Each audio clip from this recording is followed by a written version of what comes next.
Кривичниот суд си скоцка соопштение како што му одговара и си го оправда пуштањето дома на Беким Незири од Дуи и на неговата банда, кои направија упад во контролната кула. Кој да лами на ваквата скандалозна одлука преточени во официјалното соопштение? Дали заменикот кој беше дежурен и одлучи да нема притвори, судијата Пајазит Пајазити или председателот на судот Иван Џолев, кој неофицијално деновиве е оправдано отсутен.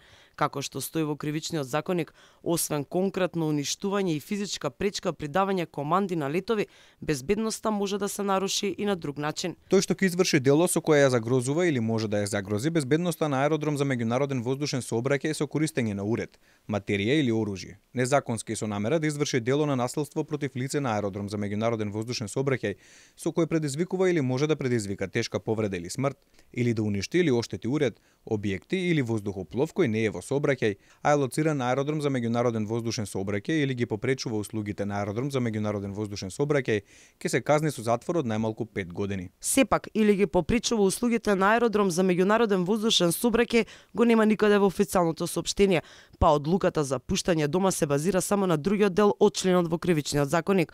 Иако безбедноста на воздушниот сообраќај не може да е услуга, туку мора да се гарантира. Јавноста бурно реагираше кога обвинителство предложи притвор за бандата на паѓачи, а судот побара дополнителни докази за да го одреди.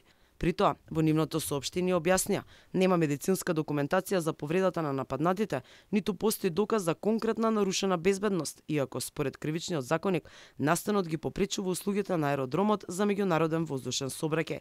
Магија во правосудните институции не се случува првпат, покрај судот што самиот си брише кривични дела пропишани во КАЗ, обвинителството направило уште еден кикс во врска со напаѓачите, за случај од пред 2 години. Дел од бандата и досега ќе беше во затвор, ако обвинителството го побарало тоа. Имено, еден од напаѓачите, фудбалерот Ерсен Сали, осуден уште пред 2 години за тешки дела против безбедноста, бидејќи заедно со брат ми уште неколкумина пукале во деловен простор. Иако бил осуден на 1 година затвор, се жалел, па обвинителот Наум Пановски се согласил на условна. Пановски последниве години значително напредува од СЈО во висше обвинителство, а од пред нова стана и републички обвинител.